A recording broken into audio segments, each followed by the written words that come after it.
Bizarre Brain Comics.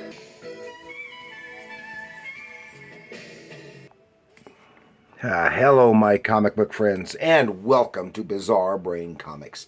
I am Gary, your host. And this is where I like to take a look at some older comics, talk a little bit about the characters and creators, and examine the stories and the art. This time, I want to take a look at one short of a dozen of a Silver Age superhero from Gold Key Comics. Yes, some Silver Age goodness from the 1960s.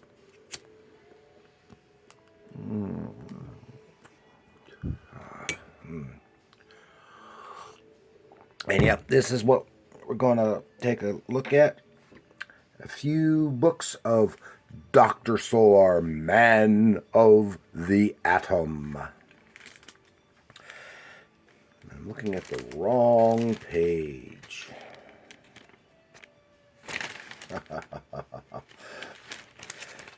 Dr. Solar, Man of the Atom, is American comic book superhero created by Paul S. Newman and Bob Fujitani at Gold Key Comics.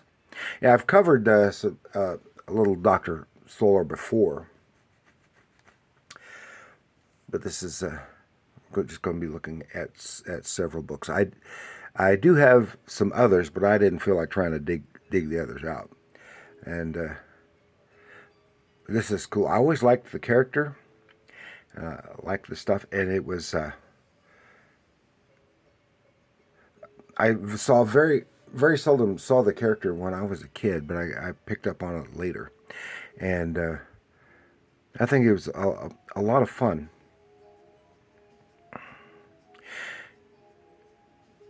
And he first appeared in Dr. Solar #1 in 1962, and I have one of the earlier ones, one or two, something like that. He later appeared in Valiant Comics, Dark Horse, and Dynamite. And Dr. Solar was the first Gold Key original character after the split with Dell Publishing. And the first covers from issues 1 and 2 were painted by Richard M. Powers. But after that, they were all painted by George Wilson. After the issue number 5, the interior art was by Frank Boyle instead of Fujitani. It's either Boyle or Boyle, I don't know. And number 27 was the last issue in 1969.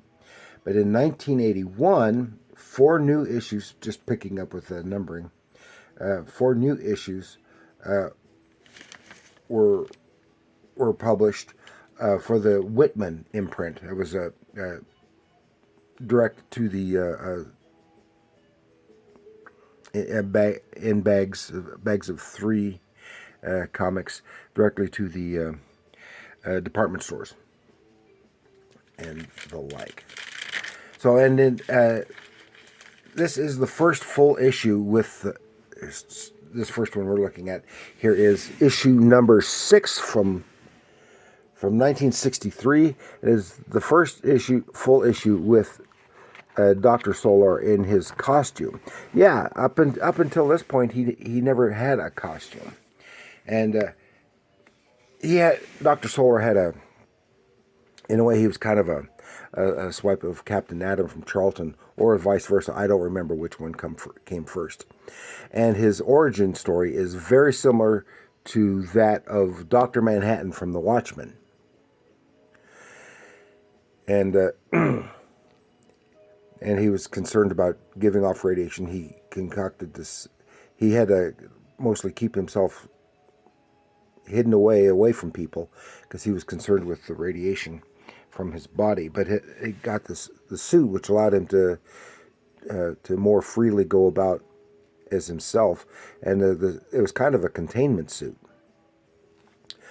But it was But it's kind of funny that he never got the suit until the end of issue 5. You know, he would come out to face his menaces and stuff, and it had his biggest primary villain was some evil genius known as Neuro. And so he was the primary recurring menace, but he faced other menaces as well. He was an evil genius, and but at that's the character that evolved the most over time, probably because he was just Neuro. He was an evil genius. He was a menace, and then he evolved. He created this robot, and eventually he merged with the robot. So that the robot contained his mind. So he was a kind of a robot man in a way. So this is issue number 6, 1963, with Frank Boyle art. These all have Frank Boyle art. And that's Neuro right there. And his robot, Neuro Orin, which was just Neuro's name spelled backwards. And so he was his proxy. And even the appearance of the robot changed over time. Here we see Captain Atom doing stuff. His powers were kind of ambiguous, as basically he could do whatever he needed to do for the story. but they were all atomic, nuclear associated powers. He could, generate heat. He could absorb energy. He could make himself larger or smaller. He could fly, and he could transform himself into a beam of like a radio beam or a beam of radiation, and travel at light speed and stuff like that. And of course, he was virtually invulnerable and had superhuman strength. So that's number 6. Then we have issue number 9 from 64. Here he is against some super powerful, super smart AI in a computer.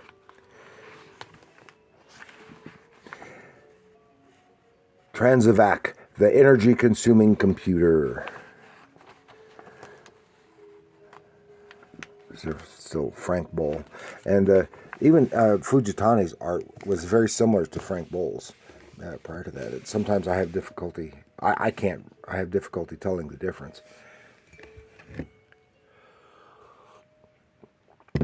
And Fujitani's art even reminded me of had little parts that reminded me of Alberto Giolitti.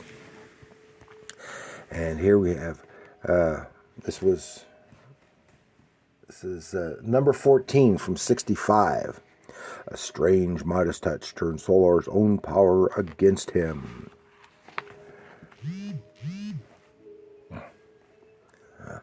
It's got some astronaut type stuff going on in here, or at least astronaut training. And I had little backup stories. It wasn't actually a story. It was a few pages of explaining some scientific thing. Dr. Solar, that was the character's name, and Man of the Atom was his superhero identity. Only a few people knew he was Dr. Solar. Dr. Solar was the Man of the Atom.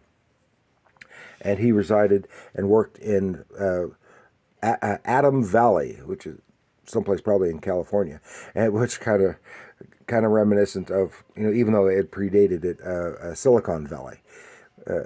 But that was all dealt with. Atom Valley all dealt with primarily with nuclear-related science stuff. And this one is number 18 from 66. Had nice, clean artwork. It was not as dynamic as what we think of like from Marvel or even DC. But it was very professional, very slick. This one is number 8. Which one was that? Just look at this one again.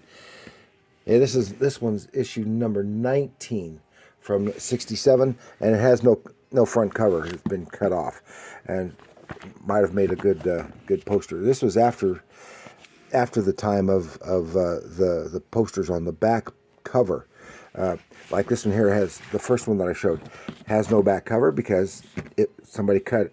That was at the time when they were reproducing the illustration from the front cover on the back without all the without the masthead and stuff, and people would cut them out and use them as pinups. That's what it was for.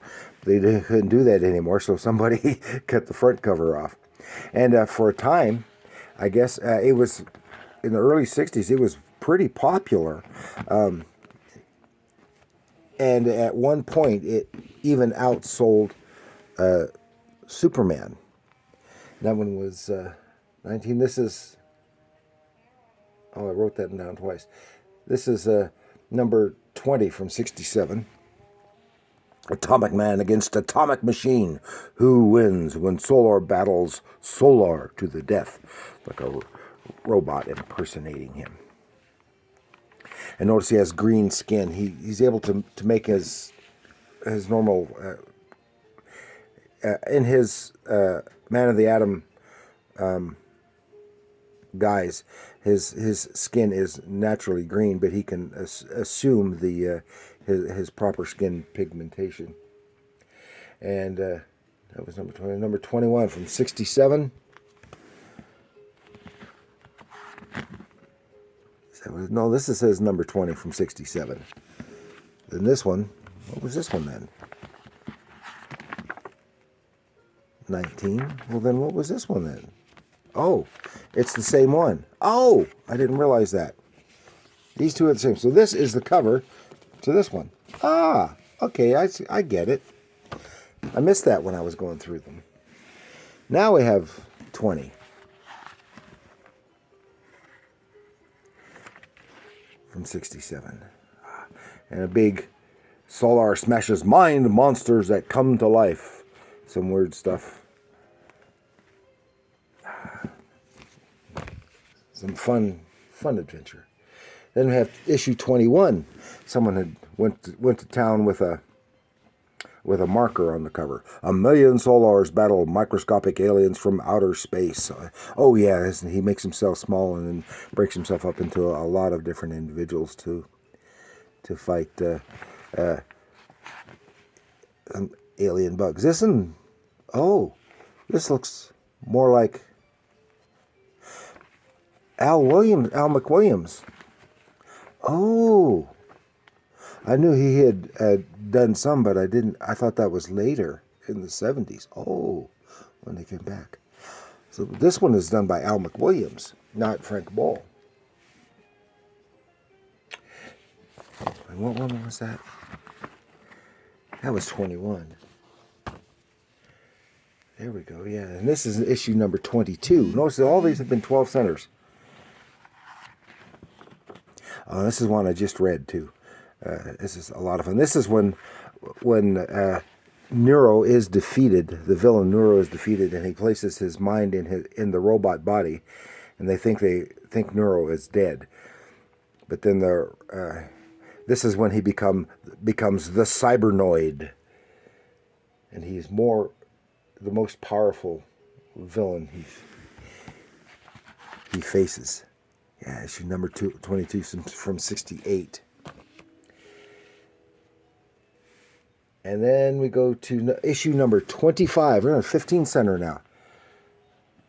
Issue number 25 from 68. It's interesting. Lost Dimension. Ooh. And this is Neuro again. Yeah, Neuro again but as the Cybernoid. And because he was his most frequent villain. And then we finish it up with issue number 26 from 69. Atomic Escape from the Lost Dimension. I wonder if these are...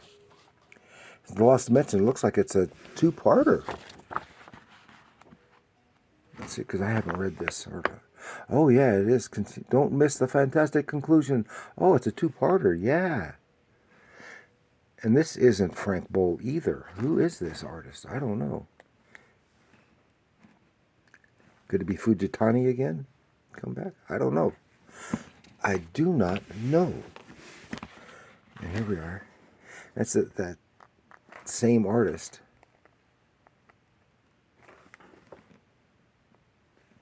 Of course, there are no credits when dimensions collide. Good gold key, Silver Age goodness. A lot of good fun. And I've only seen, other than Gold Key, I've only seen some of the stuff from Valiant. And initially, I was interested in it, and and if I remember correctly, the first issue was drawn from Valiant was drawn by Barry Windsor-Smith, but I'm not positive. But I think he drew, and so I was interested in seeing. And I ultimately didn't like what they did with him. I haven't read anything from the other publishers that have done some Dr. Solar. I've never even seen them, so I can't say anything about that. But that's all I've got for you this time with some good Silver Age goodness. Dr. Solar, Man of the Atom. Please like, share, and subscribe, and do leave a comment. Do you remember or familiar at all with Dr. Solar, Man of the Atom? Have you read anything from the other publishers? Maybe you know something that I don't. Were they any good? Let me know in the comments below. And remember, comics are art.